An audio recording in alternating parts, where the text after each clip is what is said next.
Oh, hey there. Wiley Henderson, play-by-play voice for the Cranbrook Bucks, on another episode of the Cranbrook Bucks Insider. Well, the team's on the road, so I'm stuck at home this weekend. But hey, it gives me a good chance to catch up with you and get you ready for another episode. And of course, just to bring you up to speed, this show covers everything about the team, from the players to the staff to the coaches, everything that makes this organization a success on and off the ice. Well, I guess I better slip into some better attire, and then we can get this episode started. Let's get to it.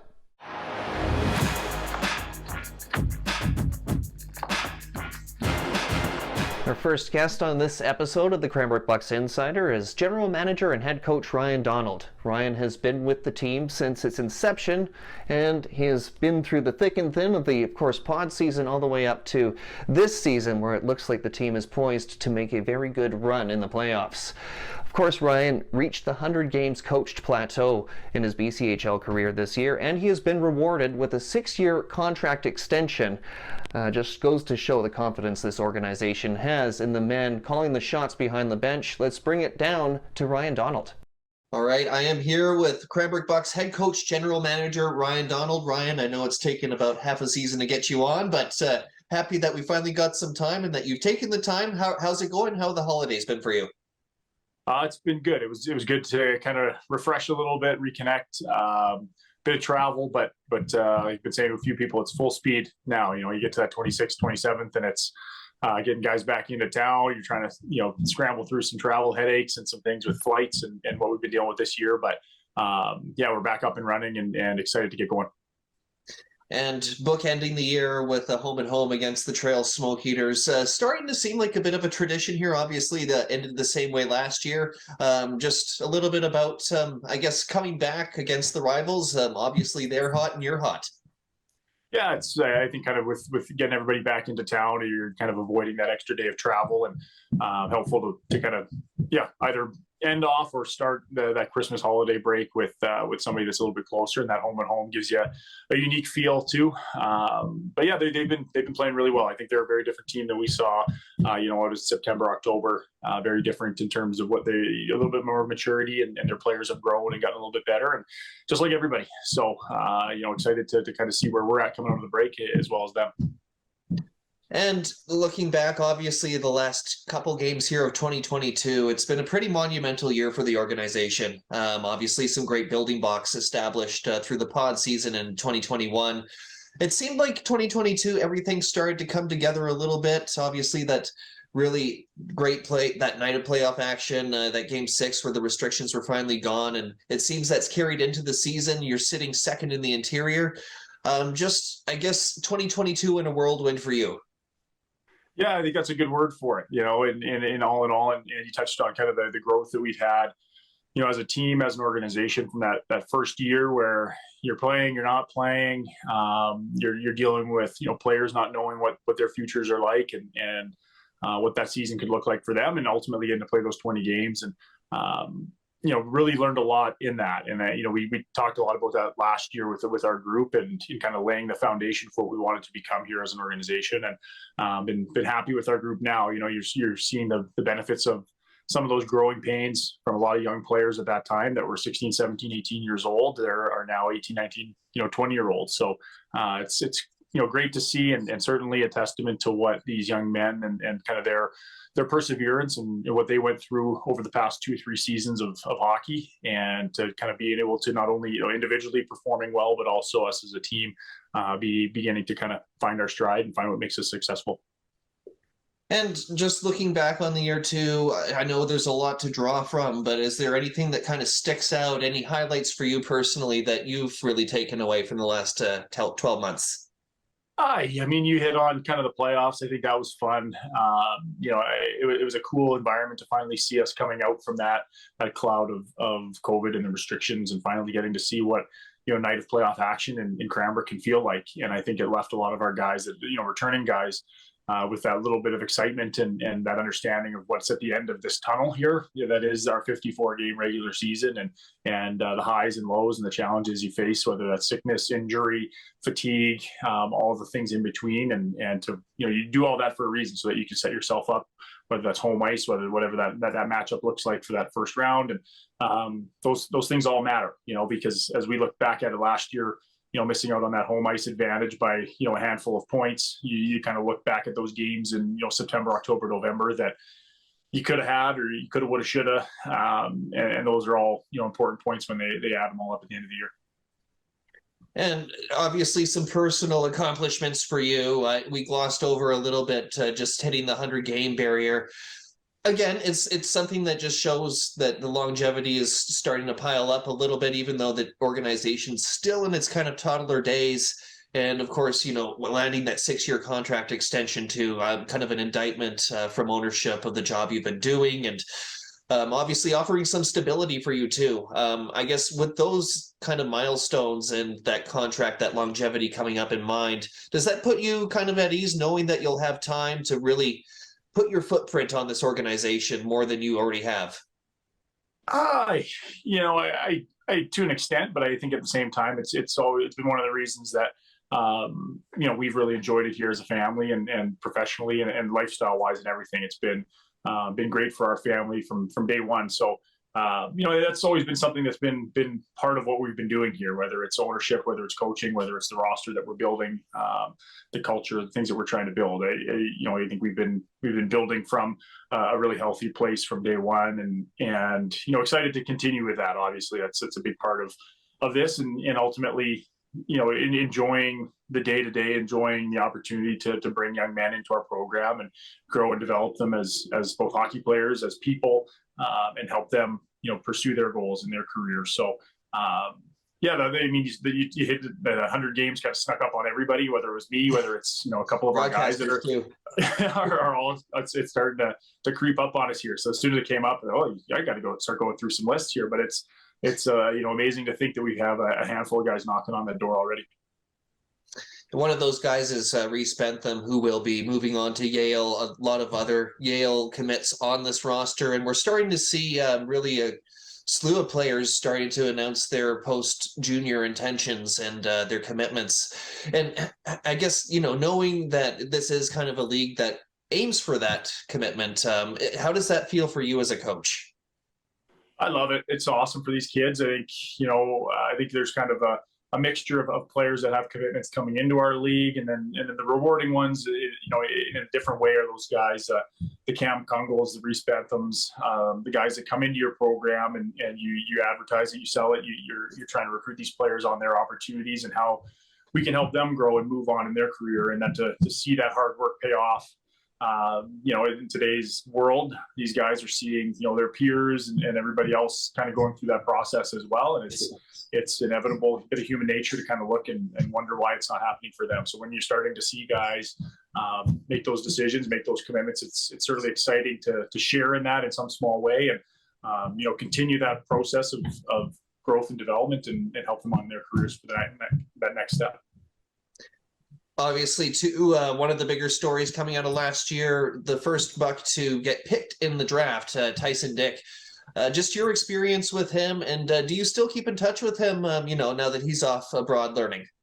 From a distance, through a couple of different mutual connections. There's definitely been, keeping tabs on him. I know obviously they're busy, we're busy, so it's a difficult, relationship to continue in great detail as you roll along, but certainly thinking about guys and watching them as they're taking their steps into college hockey. And Tyson's no different, a great kid that, we were blessed to have here for 2 years.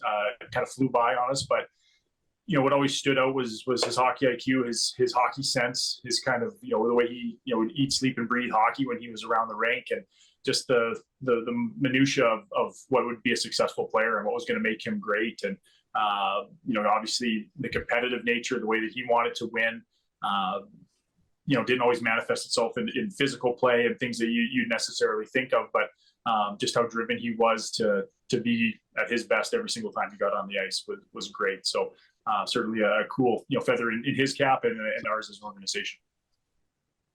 We'll get to kind of an outlook of 2023 in a little bit, but I told you before we started, I put you on the hot seat a little bit of coaching trivia and a bit of rapid fire coaching questions. This gets the fans to know you a little bit, and it also gives me a chance to flex my trivia muscle. So kind of pumps both of our tires. Yeah, perfect. But yeah, ready to go if you are. Born ready. All right. So Scotty Bowman owns the record for most Stanley Cups won by a head coach. Who is second? Most Stanley Cups. Yes. Glenn Sather. Toe Blake. Sather's on the list, but he's at 4. Toe Blake's got 8, all with the Habs, obviously. Speaking of Sather, though, only Oilers coach to win a Stanley Cup besides Sather. Couldn't tell you. The 1990 91, 92, whoever they had then. Yeah, it was the 1990 Cup with John Muckler. Muckler. Okay. All right, here's one with a bit of junior flair to it. Former Flames and Coyotes coach who has the most wins in WHL history. Flames and Coyotes. Yeah, he also most of his junior days were spent with the Kamloops Blazers and the Vancouver Giants. Don't know. Don Hay. Hey, okay. All right, here's another oddball one. Former Hartford Whalers coach is the youngest to reach 1,000 games coached. Who am I talking about? Recently Hartford coached. Whalers player. Sorry? Who's a Hartford Whalers player? Former Hartford Whalers coach. Oh, Paul Maurice. That's right, Paul Maurice. One right. All right, last one on the trivia side of things. This one takes into account a former NHLer, but also coached for the Vancouver Voodoo roller hockey team. He racked up 358 penalty minutes with LA in 1986-87 before he coached the Vancouver Voodoo a few years later. Who am I talking about? Famous for riding the stick. Couldn't tell you. Tiger Williams. Tiger Williams. Oh, okay. I should have known that when you brought up the stick. Yeah. Moving on to rapid fire. So I'm going to ask you a question. Just if you can, just a real quick answer and maybe a short explanation why that's your pick. Sure. Favorite coach? Favorite coach? Yeah. Oh, I like Paul Maurice. Now that you mentioned his name, I think he's sharp. I think he knows his players well. I think he's usually pretty detailed in terms of his explanations and understanding of the game. It's hard to believe he started when he was 28, and now just looking at the career he's put behind him too, it's really something to behold. Mm-hmm. Favorite BCHL coach? So maybe somebody you've gotten to know a little bit over the last few years, or somebody that you might keep in contact with, have a beer with one day. In our league? Yes. That's a good question. Alex Even. For sure. All right. Best advice for young players that you would give? Don't quit. Don't give up. I think sometimes you got to embrace a little bit of failure. Be willing to be coached hard, be coached the right way, because ultimately your coaches are in your corner and they want the best for you. So be receptive to that and just continue to stick with the process. It's not, there's no one size fits all for a player. Some guys are going to make junior at 16. Some aren't going to play till they're 18 or 19. And, you got to carve out the path that's best for you and trust in that process. Favorite place besides Cranbrook that your career has taken you to? So this can be coaching or playing. Ooh. I know you're quite well traveled. Yeah, I've been around a little bit. I'd say Fort Myers, Florida. It was a good time. Good team, good season, good city, good place on earth. Okay. Favorite player all time? Pavel Bure. Pavel, okay, that's two of us too. I'm also a huge Bure fan. I was lucky enough to watch him a lot growing up close. It was always a thrill to watch him too. The things he could do at full speed. Yes, very exciting. It's probably 20 years before his time. Realistically, he would have been great today's game. Yeah, and I've heard that thrown out by quite a few people, pundits too, that know the game quite well. It's always fun to go back on his highlights. Sure. Most recognizable teammate. That I ever played with. Yeah, somebody that maybe people might know about. Doesn't have to be exactly the best, but yeah, most recognizable. I played with Antoine Roussel my first year in the minors. He played for the Canucks, so people probably know that name. Louis Domingue as well made it to the NHL. He's goaltender. He been kind of floating around, but he ended up making in the playoffs there last year. And I got thrown into the fire in Pittsburgh, and an awesome human. So happy for guys like that. Okay, so going through your coaching or your playing career, your favorite memory? Coaching and playing career. Probably winning when I was in Florida that year in the East Coast League, winning a championship was fun, like a pro championship where you're going through, best of sevens and traveling, and it becomes kind of a bit of a war when you're out there. And it was a testament to our group. We went through some funky phases over the course of the year, and that included a big losing skid and then a big winning streak, and kind of finding our legs as a group in the second half of the year and kind of gelling on another level and then just kind of getting it rolling and not really being able to be stopped after that. So it was fun and a good group of players, good group, obviously guys that you keep in touch with. Winning tends to do that. So a really cool group. And then favorite memory as a fan? Ooh. Watching the game. Oh. Favorite memory. Yeah, this might be going back to childhood. I know it's hard to keep track of everything when you're so immersed with, your job with the Bucks. So yeah.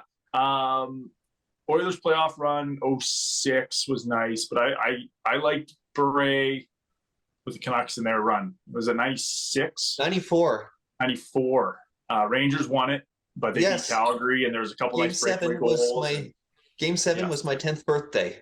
What was it? Okay, there you go. Yeah, it was. I remember, and then I had my heart broken in the finals there for sure. Yeah. But the way that they went through it, and a couple of those highlight goals, and then the Pavel Bure's and Trevor Linden's of it, and it was pretty exciting time.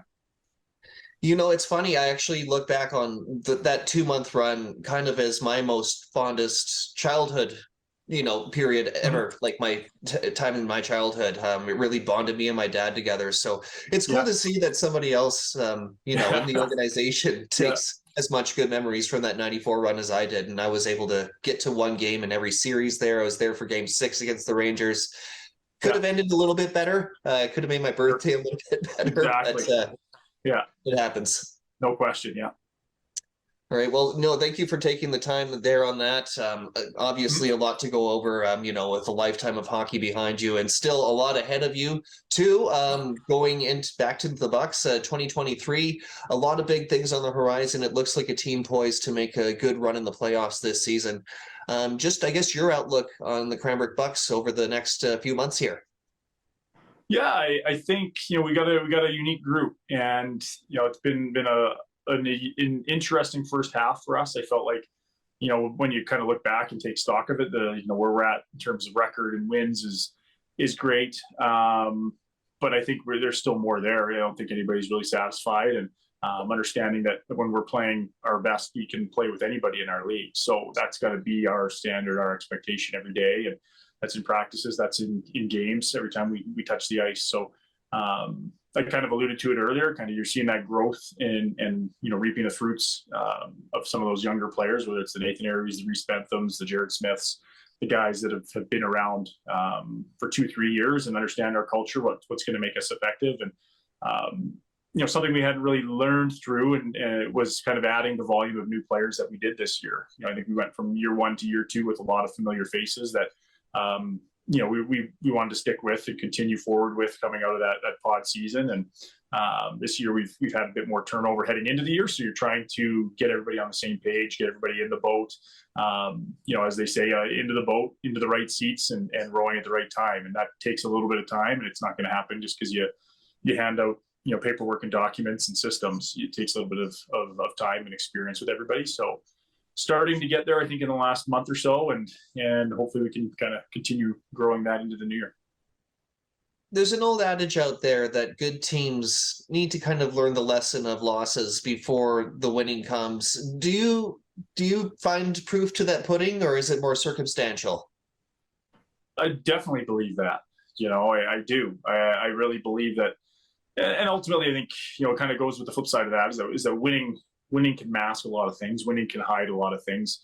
It's tough to be as critical. It's tough to have the same growth when you don't have that same inertia to kind of want to do it. So when you're going through some of those losses and you're suffering, you're figuring out whether it's the playoffs last year or games early this season where we're just not meeting our standards, and you got to be in those moments. 7-1 in Penticton never feels nice, but it gives you an opportunity to get into the work week a little bit different and kind of give everybody a little bit extra motivation, and a different angle from coaching too. Because if things are going well, it's yeah, coach, yeah, I get it, but we're still winning, so it's hard to kind of get into their minds the same way. So I definitely think that's a piece of it for sure.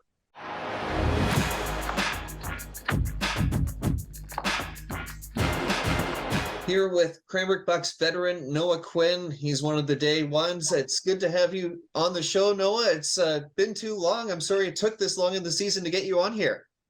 Yeah, no worries. Thanks for having me. It's good to be on here. Of course. We're repping the Toronto Maple Leafs today. We'll get into that a little bit.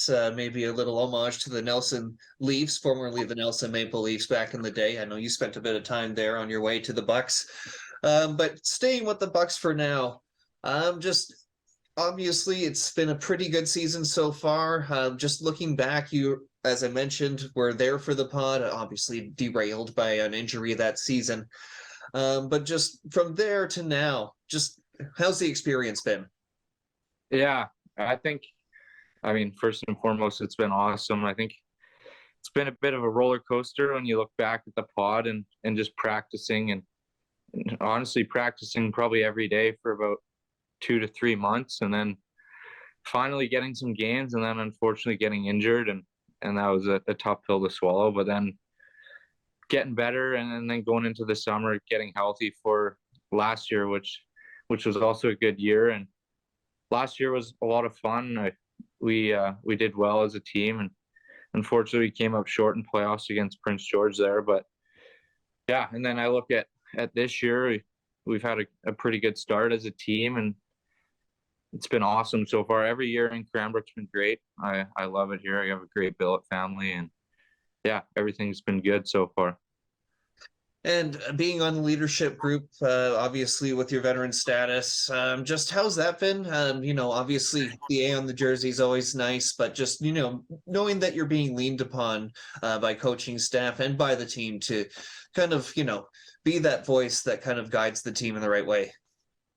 Yeah, no, it's pretty cool. It's always been sort of a goal of mine, but hasn't really changed much for me. I still do the same thing every day, and I just try to use my experiences and help with those younger guys, and we're starting to click really well as a team, and it's helping with our other leadership guys. They've been awesome as well. So yeah, no, it's just been great so far. We have a great leadership group. And this season, you've battled your, missed a few games, I believe, down with an injury earlier.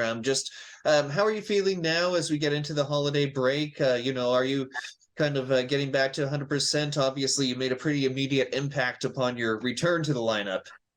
Yeah, no, it's always tough missing games, and you get a little eager to get back, but it's been good so far. I have 2 great line mates these last couple of games. Kellen's been awesome, and then Jack Silich, as you know, obviously has that shot of his. So yeah, no, it's been awesome. Last weekend was great. Came into Prince George and kind of had some unfinished business from last year, so it felt really good as a group to get those 2 wins up in Prince George. What's been your highlight so far with the Bucks? Honestly, I would say beating Penticton last year at home.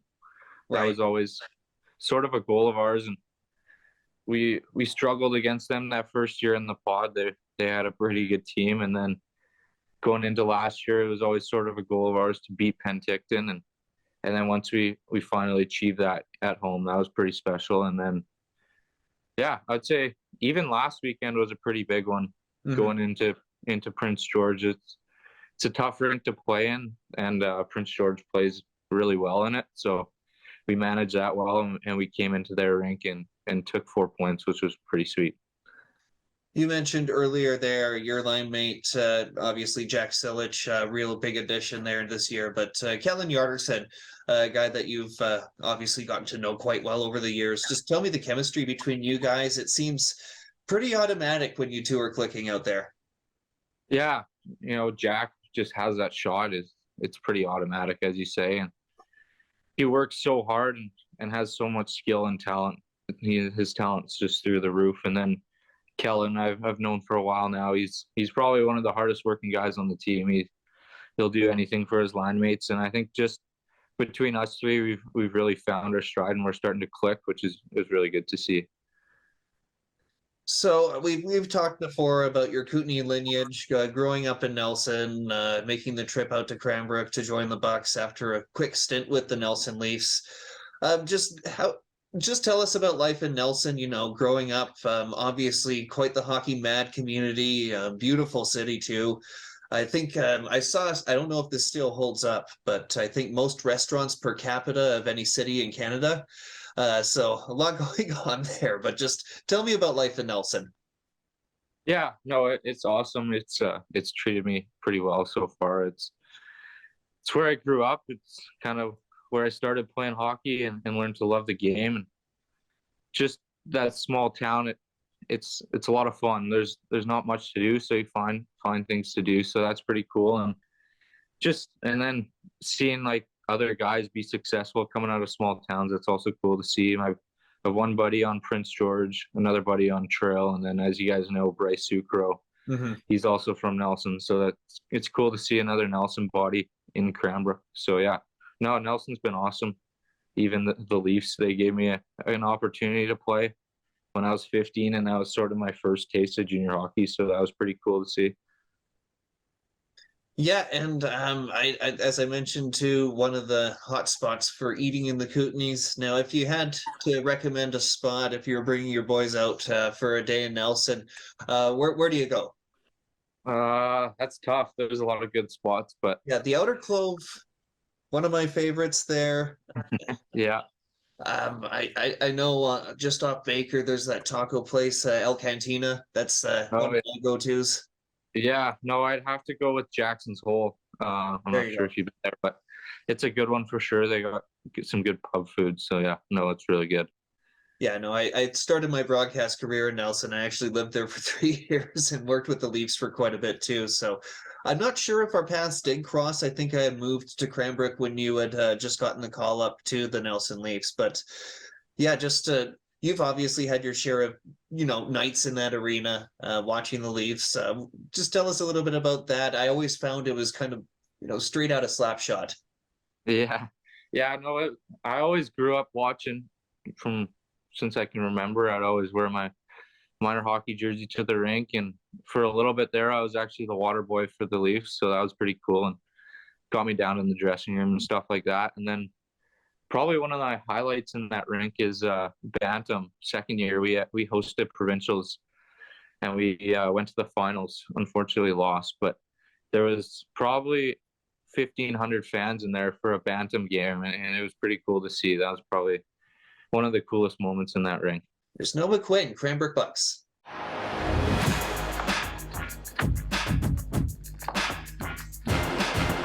Well, I think it's about time to put a stamp on this episode. Old Lou here is getting tired and, well, to be honest, we're all out of interviews.